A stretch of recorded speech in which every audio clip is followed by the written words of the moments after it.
Egome nitwa Aristide Ihorimbere nkaba ndongoye ishirahamwe ry'ugwaruka ryitwa Yene, akaba ari ishirahamwe riteza imbere uburimyi n'ubworozi ndetse n'ivyo guhingura tutibagiye no gukingira ibidukikije.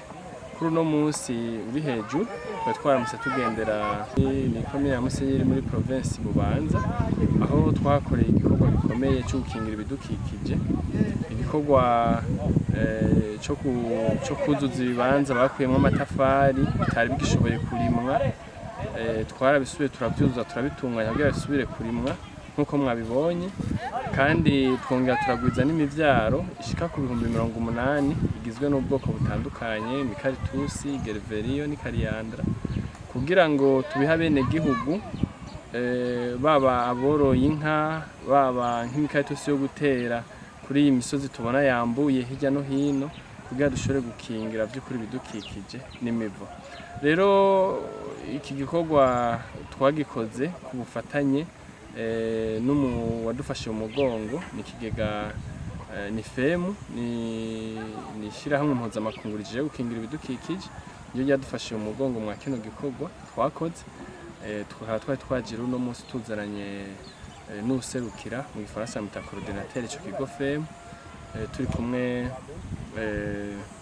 n'abatware kugira ngo dufadikanye guhereza bene gihugu iyo mivyaro baje kwitera. Mwabonye ko umunezero wari mwinshi, bamwe bavuga ati turonse natwe turonse ibiti, biraboneka yuko bafise inyota vy'ukuri yo gutera ibiti kugira ngo bashobore gukingira ibidukikije. Ntabukeka ko biragaragara ko kino gikorwa cacu cari gikenewe, ari ikintu novuga vy'ukuri abanyagihugu bahurumbira. Naco gituma nabandanije ndonka batubwira ati nta bindi bibanza muzofurira, murabandanya no mu mwaka uza mutere iyindi mivyaro. Ni vy'ukuri akamo k'abanyagihugu nkako nako gushigikirwa, tukaba twizigira yuko no mu mwaka uza tuzoshobora kuronka abandi bantu dufatana mu mugongo, tukabandanya dukora ibikorwa vy'iterambere nk'ibi. Tukaba turonse rero n'akaje ko gushimira bene gihugu twafashanije mu kino gikorwa, niho kirabandanya. Dushimire abatware bafashije kugira kino gikorwa kigende neza, ndetse tukaba tunashimiye uwo muterankunga wacu FEMU ku gikorwa yakoze, kikaba carafashije cane bene gihugu. Twese hamwe birashoboka ko dukingira ibidukikije, gutyo tugateza imbere igisata c'uburimyi n'ubworozi.